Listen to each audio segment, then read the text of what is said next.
ఈరోజు కూడా దేవుని సంఘాలలో, దేవుని మందిరాలలో ఇలాంటి తంతే నడుస్తూ ఉంది అనేటువంటి ఆల్రెడీ మొదటి శతాబ్దంలోనే ప్రభువారే ఈ ఉపమానాన్ని చెప్పారు.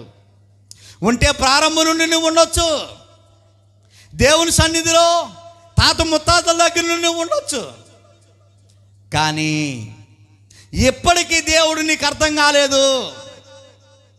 ప్రారంభం నుండి నీ కుటుంబం దేవుని సంఘంలో ఉంది, కానీ దేవుని గురించి, దేవుని సంఘం గురించి, దైవ లేఖనాల గురించి నీకు అవగాహన లేదు.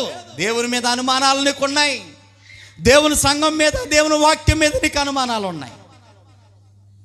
అందుకే దేవుని ఫలాన్ని నువ్వు అనుభవించలేకపోతా ఉన్నావు. ఆధ్యాత్మికంగా, భౌతికంగా చాలా బాగుంటే బాగుండొచ్చు.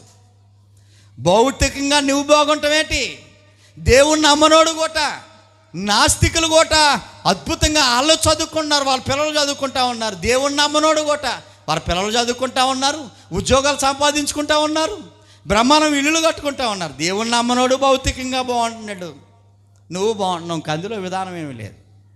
కానీ దేవుని మీద అనుమానాలు లేకుండా పరిపూర్ణ విశ్వాసంతో కనుక నీ జీవితం ఉంటే, ఆ జీవిత విశేషత చాలా అద్భుతమైనటువంటి ఫలాలు నువ్వు ఫలిస్తావు కొన్ని కోట్ల సంవత్సరాలు. అనుమానాలతో ఉంటే నీ జీవితం దహించబడుతుంది అనేటువంటి విషయాన్ని జ్ఞాపకం చేస్తున్నాడు. ఎక్కడ? అగ్నితో దహించబడతావు.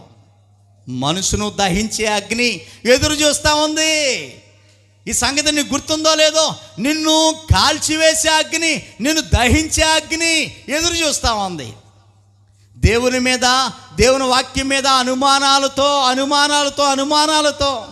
సందేహంతో నువ్వు ఉండటం వల్ల నువ్వు దహించబడతావు అనేటువంటి విషయాన్ని జ్ఞాపకం చేసుకుంటా ఉన్నాడు.